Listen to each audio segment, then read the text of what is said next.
Hey guys, it's Georgia B. Welcome back to my channel for day 6 of the study tour. Day 6 was a bit of a struggle for everyone, I think. We were all really drained and ready for a decent sleep. We were up at breakfast at 7 a.m. and I again tried to remove my rings, but no avail for that. So I was still very swollen, tired and in pain. Boz was extremely sick, so she stayed in the hotel for the morning. Which was good, so we were just able to leave our bags in her room while we went out to the next feedlot, Jungjaya. So I was still in my sling, however we were sitting inside for the presentation, so I was still able to take more notes than what I did for day 5. The good thing is this feedlot provided the best snacks of the trip. They were really, really good. So we met William Bullo, who gave a presentation about their feedlot and about the cattle industry in Indonesia. 15% of Indonesia's population, lives on the island of Sumatra compared to about 54% in Java. In 2016, there were 43 feedlots and 143 abattoirs. Now there are only 32 feedlots. However, this does not mean that the cattle capacity has decreased. 85 to 90% of the cattle population are actually owned by over 4.6 million cattle farmers who each own 2 to 5 head. So cattle in Indo is not actually considered a commodity, more so an asset or a saving. So there's a few issues in Indonesia as well regarding the long calving rates and intervals. So the government is trying to focus on that in order to increase productivity and achieve their self-sufficiency goal. William discussed the various opportunities and challenges that Indonesia face in the cattle industry. So the opportunities include the growing demand for beef, the emerging free trade agreement between Indonesia and Australia, and also diversifying business. Challenges include the Australian cattle price and supply, threat of supply from other countries, Indonesian politics, rising commodity prices, and decreased quality of commodities as well.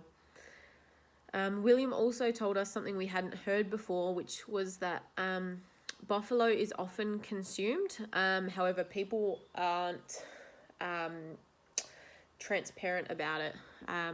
So by this, they mean that consumers don't always actually realise that they're eating buffalo. So either the retailers tell them that it's beef when it's actually buffalo. So that could just be that they honestly did not know.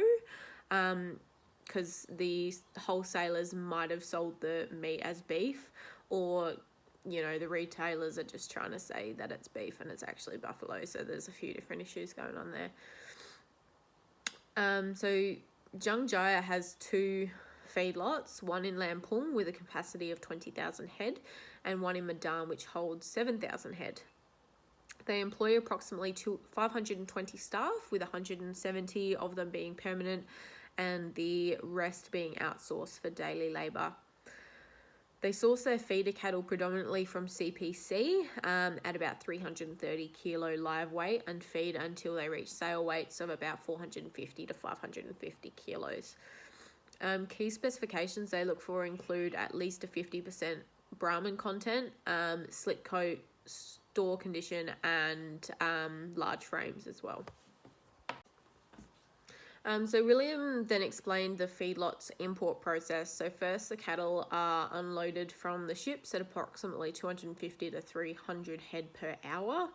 They're then put on trucks for an hour and unloaded at the feedlot. Every head is scanned for SCAS and performance evaluation and put straight onto fresh feed and electrolytes for 3 to 4 days. The cattle are quarantined for 14 days. Then they go through induction and data traits are recorded against RFID. After induction, the cattle are under 24-hour watch by the health team to ensure that all cattle are healthy. Similarly to the other feedlots we visited, Jungjaya have key factors that they focus on, including the like in terms of the cattle, like breed, age, body score, genetics, stuff like that. Feed as well by ration formulation, timing, and mixing. And then also in the handling and facilities to decrease stress in cleanliness, density, rain, temperature, all of that. And also management during importing, feed, sales, etc. So the key performance indicators for Jungjaya are an ADG of 1.7 kilos and an feed conversion of 8 to 8.5 kilos as fed. The feed rations, like other feedlots, include 10 commodities, including cassava and corn, and the rations do vary depending on season, cost, and availability. Jungjaya have a strong focus on animal welfare throughout their supply chain as well. They have 24-hour monitoring and around 24 animal welfare officers who do routine internal and external audits. They have high standards of handling to minimise stress, and under regular maintenance and upgrading of facilities according to the OIE guidelines and the Indonesian government and SCAS as well. Their customers have slightly different specifications that they look for, including smaller, leaner cattle with minimal fat and higher meat yield. This feedlot was really big, so we actually had to take the bus to get to several of the sheds and catch a glimpse of the sheer size of the facilities. So after we had finished at Jungjaya, we went back to the Sheraton for a lazy few hours by the pool before we had to catch a flight back to Jakarta. While at the hotel, I dipped my feet in the pool for a while before going and sitting by myself. I was starting to feel a bit homesick at this point, so I called each of my parents. They were in different states at the time, so called them individually.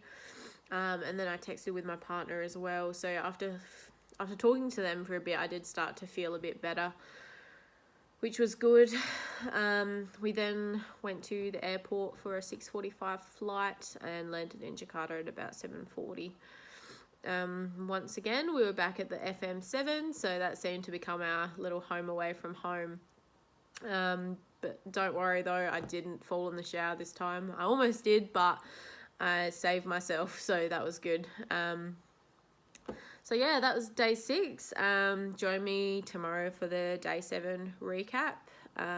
Sneak peek. I may cry. We'll see how we go.